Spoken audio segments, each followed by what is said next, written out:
నమస్తే, welcome to 9+. నేను సంగీత.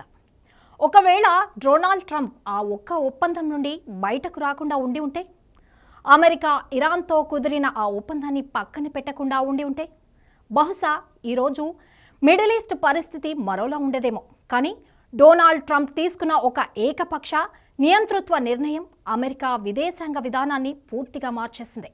మిత్ర దేశాల మాటలను, అంతర్జాతీయ నిబంధనలను పట్టించుకోకుండా కేవలం తన అహాన్ని సంతృప్తి పరచడానికి తీసుకున్న ఆ నిర్ణయం అమెరికాను ఊహించని సవాళ్లలోకి ఎలా నెట్టింది? స్వదేశంలోనే ఆయనపై ఎలాంటి నిరసనలకు, అభిశంసన డిమాండ్లకు దారితీసిందో ఈ బిగ్ స్టోరీలో విశ్లేషిద్దాం.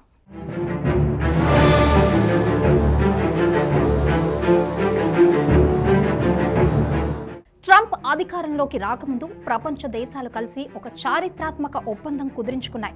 ఇదే ఇరాన్ అణు ఒప్పందం. 2015లో ఇరాన్కు అమెరికా, చైనా, రష్యా లాంటి ప్రపంచ దేశాలకు మధ్య కుదిరిన ఈ డీల్ ప్రకారం ఇరాన్ తన అణు కార్యక్రమాలను శాంతియుత అవసరాలకే వాడాలి.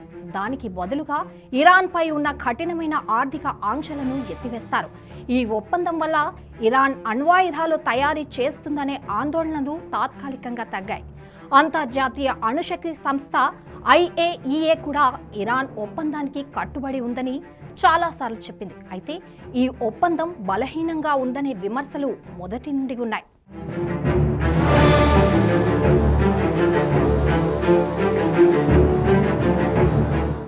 మే 8, 2018 ఆ రోజు అధ్యక్షుడు డొనాల్డ్ ట్రంప్ JCPOA ఒప్పందాన్ని ఒక భయంకరమైన ఏకపక్ష ఒప్పందమని పిలుస్తూ దాని నుండి అమెరికా వైదొలుగుతున్నట్లు ప్రకటించారు. తన ముందున్న అధ్యక్షుడు ఒబామా సాధించిన అతిపెద్ద విజయాన్ని చెరిపేయాలనే కోరిక, ఇక ఇజ్రాయెల్ లాంటి మిత్ర దేశాల నుండి వచ్చిన ఒత్తిడి ఈ నిర్ణయం వెనుక ఉన్నాయని విశ్లేషకులు చెబుతున్నారు.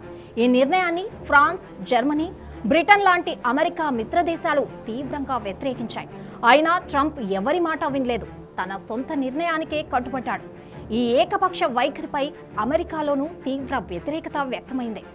డెమోక్రటిక్ పార్టీ ఈ నిర్ణయాన్ని చారిత్రక తప్పిదంగా అభివర్ణించింది. కొందరు డెమోక్రట్లు ట్రంప్ పరిపాలనను నియంతృత్వంతో పోలుస్తూ అతని మానసిక స్థితి సరిగా లేదని, అధ్యక్ష పదవికి అనర్హుడని అభిశంసన ద్వారా తొలగించాలని కూడా డిమాండ్ చేశారు. అయితే అధికారంలో ఉన్న రిపబ్లికన్ పార్టీ సభ్యులు మాత్రం ట్రంప్కు మద్దతుగా నిలిచారు. దీంతో అభిశంసన ప్రయత్నాలు ముందుకు సాగలేదు.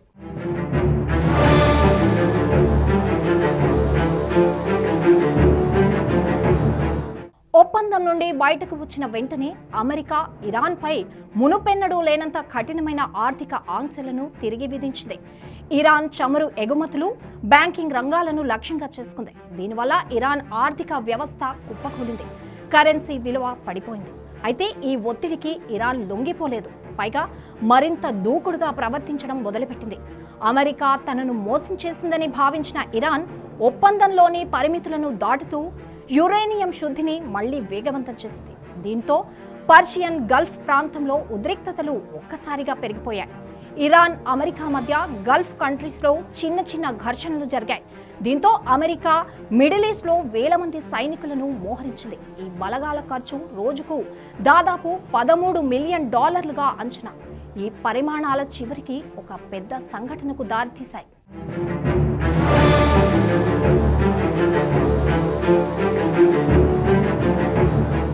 జనవరి 3, 2020 ట్రంప్ ఆదేశాలతో బాగ్దాద్ విమానాశ్రయం దగ్గర అమెరికా జరిపిన డ్రోన్ దాడిలో ఇరాన్ అత్యంత శక్తివంతమైన సైనిక commander major general Kasim Soleimani చనిపోయారు. ఈ హత్యతో మిడిల్ ఈస్ట్ ఒక్కసారిగా బగ్గుమంది. ఈ నిర్ణయంపై అమెరికా వ్యాప్తంగా పెద్ద ఎత్తున నిరసనలు చెలరేగాయి. వేల మంది ప్రజలు వీధుల్లోకి వచ్చి ఇరాన్తో యుద్ధం వద్దు అంటూ నినాదాలు చేశారు. కొన్ని రోజులకే ఇరాన్లోని అమెరికా సైనిక స్థావరాలపై ఇరాన్ బాలిస్ట్ క్షిపణులతో దాడులు చేసింది. ఈ దాడుల్లో ఏ అమెరికన్ సైనికుడు ప్రాణాలు కోల్పోకపోయినా దాదాపు 110 మంది సైనికులకు మెదడు గాయం అంటే ట్రామాటిక్ బ్రెయిన్ ఇంజురీస్ అయ్యాయని అమెరికా సైన్యం అధికారికంగా ప్రకటించింది. అమెరికా సైనిక స్థావరాలపై ఒక దేశం ఇంత ధైర్యంగా దాడి చేయడం ప్రపంచాన్ని ఆశ్చర్యపరిచింది. ఇది అమెరికాకు మానవ పరంగా, సైనికంగా జరిగిన నష్టం. ట్రంప్ మ్యాక్సిమం ప్రెషర్ విధానం అమెరికాకు భారీ నష్టాన్ని మిగిలించింది. ఇరాన్ను ఎదుర్కోవడానికి సైనిక బలగాలను మోహరించడం, దాడులు చేయడం వల్ల అమెరికా ఖజానాపై తీవ్రమైన భారం పడింది. కేవలం 6 రోజుల సైనిక చర్యలకే $11 బిలియన్ పైగా ఖర్చయింది. ఒక అంచనా ప్రకారం ఈ మొత్తం సంఘర్షణ అమెరికా ఆర్థిక వ్యవస్థకు 50 నుండి $210 బిలియన్ వరకు నష్టాన్ని కలిగించవచ్చు. ఈ యుద్ధ వాతావరణం వల్ల పెట్రోల్ ధరలు పెరిగి, ద్రవ్యోల్బణం పెరిగి సాధారణ అమెరికన్ల జేబులు చిల్లుపడింది. ఇరాన్ను కొత్త ఒప్పందం కోసం చర్చలకు తీసుకురావడంలో ట్రంప్ విధానం పూర్తిగా విఫలమైంది. దానికి బదులుగా ఇరాన్ అణు కార్యక్రమాన్ని మరింత స్పీడప్ చేసింది. ఇది అమెరికా భద్రతకు మరింత ప్రమాదంగా మారింది. యుద్ధ నిర్ణయంతో అమెరికా తన యూరోపియన్ మిత్ర దేశాలకు దూరమైంది. అదే సమయంలో అమెరికా ఆంక్షల నుండి తప్పించుకోవడానికి ఇరాన్, చైనా అండ్ రష్యాకు మరింత దగ్గరైంది. ఇది అమెరికాకు దీర్ఘకాలంలో వ్యూహాత్మక నష్టాన్ని కలిగించింది.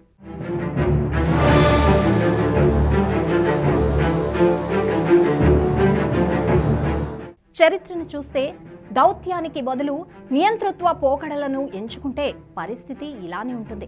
ట్రంప్ ఇరాన్ వివాదమే దీనికి ఒక పెద్ద ఉదాహరణ. ట్రంప్ ఏకపక్ష నిర్ణయం కేవలం ఒక బలహీనమైన ఒప్పందాన్ని సరిదిద్దే ప్రయత్నమా, లేక ఫ్రెండ్స్ను దూరం చేసి శత్రువును మరింత ప్రమాదకరంగా మార్చడమా? అమెరికాకు ఆర్థికంగా, సైనికంగా, దౌత్యపరంగా తీరని నష్టాన్ని మిగిల్చిన ఒక చారిత్రాత్మక తప్పదమా? ఈ విశ్లేషణపై మీ అభిప్రాయం ఏంటి? కింద కామెంట్ సెక్షన్లో తప్పకుండా పంచుకోండి. ఇలాంటి మరిన్ని విశ్లేషణల కోసం మా ఛానల్ను సబ్స్క్రైబ్ చేసుకోవడం మర్చిపోకండి.